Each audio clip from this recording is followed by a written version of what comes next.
Now, some people might ask me what my thoughts are about the War of Dark Revelations. The incident that happened between the Dark Eldar and the Tau, considering, it was a Xenos war and things of that nature.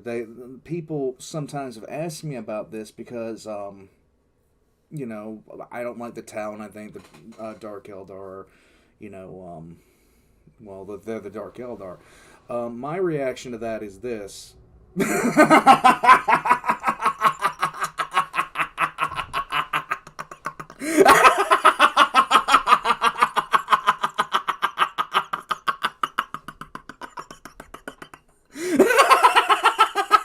What a shoe expect!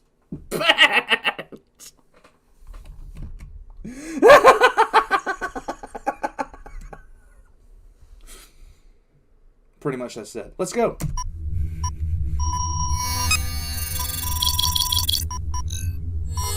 This, because I suck doing intros, was requested by Emperor Eagle, and this is the Templin Institute's video on the War of Dark Revelations. If you do not know what happened during the War of Dark Revelations, let me give you a brief synopsis. The Tau, being as stupid as they are and having about 15 seconds of experience what actually happens in the wider galaxy, trusted the Dark Eldar. A homunculi of the Dark Eldar. Enjoy!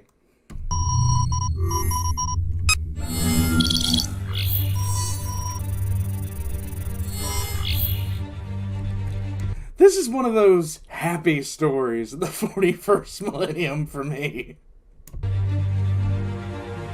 When the Tau ventured outward from the cradle of their home star system, they did so as burning sparks of life in a dying galaxy. Well, whatever. They have emerged on the interstellar stage as a rising sun in the east, bringing with them the light of progress and harmony. Oh God, stop. Stop it. Of the endless multitude of races that have expanded into the void, none can match the Tau's dynamism, unity of purpose, and superb grasp of technology. From a once empty and desolate region of space. See, this is watercast propaganda, okay? This is watercast propaganda.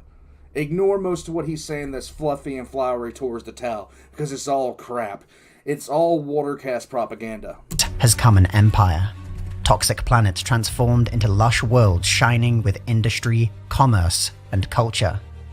Artificial planets, orbital docks, and strings of relay stations binding together an entire civilization in a way that few before have ever achieved.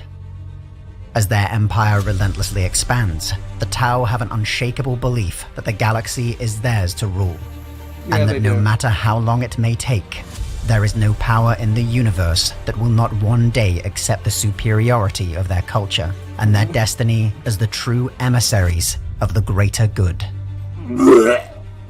But the unshakable ideology that drives the Tau onwards is built on a foundation of ignorance. Only a few among their kind have begun to grasp the true nature of the universe and their place within it. Yet even those Tau with a vague awareness of the powers that shape the galaxy refuse to accept that the stars around which their worlds now orbit were once crafted and shattered on the whims of ancient monsters. Or that long before their ancestors had mastered fire, living gods warred against one another, bringing to ruin the realm of their creator. Or that as the Tau look outwards to the galaxy with hope and optimism, the galaxy looks back on them as nothing more than a trivial realm of naive children. This is pretty much the case. The ignorance of the Tau has emboldened their empire to accomplish wonders, but has just as often been exploited by outsiders, bringing with them terror, death, and desolation. You'll love to see it.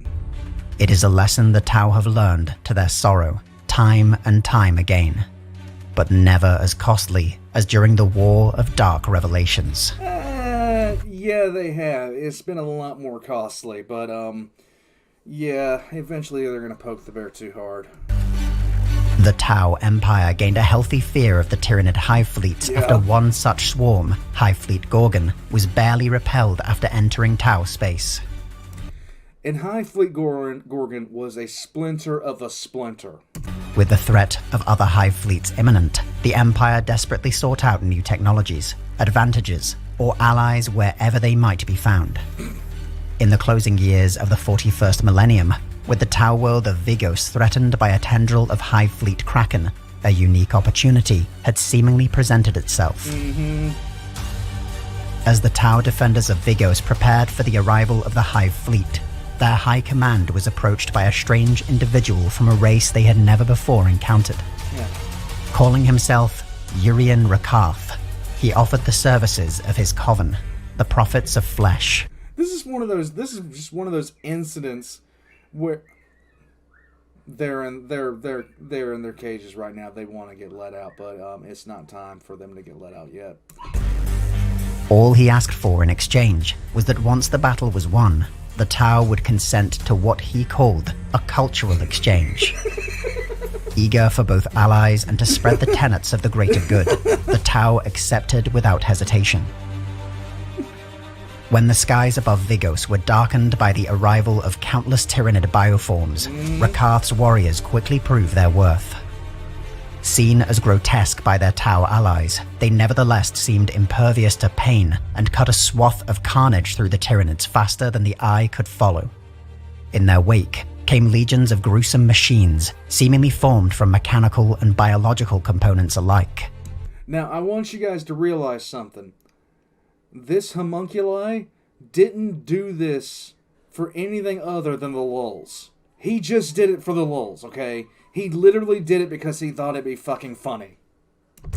Together, these allies were decisive in the defense of Vigos, and while the tactics of the strangers were stomach-churning, the Tau defenders could not help but be impressed.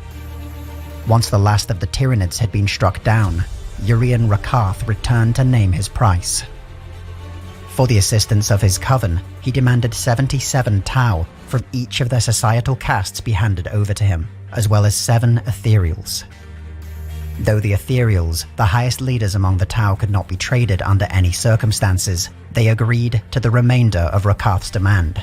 See, because they're so good, the ethereals, they're the leaders of the Tau, but, you can't have them because, it's simply too much to ask. But, the rest of them, oh yeah, you can go ahead and take them, just take Bob too, he's a prick.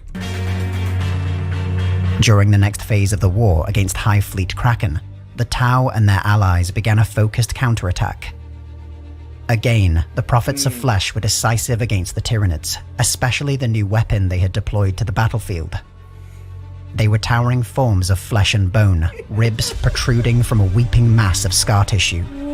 Eldritch vials tore into their backs and stomachs, bubbling with glowing liquids.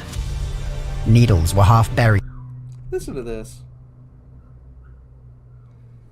I'll let you out in a few minutes. Stop being so pushy. Ever since I put them on the camera last night, they've been doing nothing but doing this. Because they know. In their skins and wounds pulled apart by biting hooks. They screamed and moaned in despair as they tore their way through Hive Fleet Kraken, emerging victorious after 6 days of butchery. But amongst the Tau that fought alongside them, a terrible suspicion had begun to form. Footage of the battle captured by their drones and warriors revealed that the newest weapons crafted by the Prophets of Flesh bore strips of skin of a striking similarity to the blue-grey flesh of the Tau themselves. Within seconds of the realization of what had become of their cultural exchange, Rakarth transmitted his new demand to the Tau High Command. 7 ethereals, or 7,077 other Tau in their place. Furious at Rakarth's treachery, fleet reserves were mobilized from the nearby Tau world of Rubicon. As they engaged their former ally in orbit of Vigos, they found his starships to be nothing more than mirages, tricks of light and shadow. It was then that the first distress calls from their headquarters were received. The Tau fleet raced with all possible speed back to Rubicon, but the planet they had departed was now unrecognizable. Where there had once been great cities, there were now only ruins and the unmistakable signs of struggle, death, and slaughter. Yet not a single body was found. Not a single Tau of any caste remained on Rubicon, nor any of its precious ethereals. Oh no! Within Camorra, the vast capital of the Drukhari, are said to be great and terrible arenas. Oh no! Did something bad happen? Beneath the laughter of countless shadows, the finest warriors from every race across the galaxy are tormented by lone gladiators, against which they have no chance. Few among the Tau have any knowledge of this place, for the War of Dark Revelations has been buried by the ethereals to keep the dream of the greater good alive. No, it's been buried because they fucked up. They fucked up horribly. Those burdened with the knowledge that Tau captives were taken from Rubicon to a realm of torture, forever beyond the reach of the Tau, must hope that they have long since been given a quick death. No. But it is a hope built on ignorance. For any who have come to know the Drukhari well, know that no one dies quickly in the Dark City.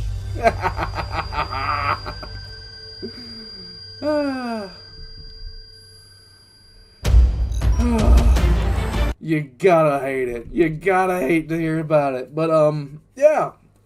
So, basically, the Tau trusted a guy that looked like this guy.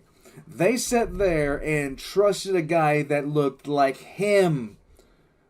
Like him. Look, you know, oh my God, to say I don't like the Tau is an understatement. To say I don't like the Dark Eldar, understatement.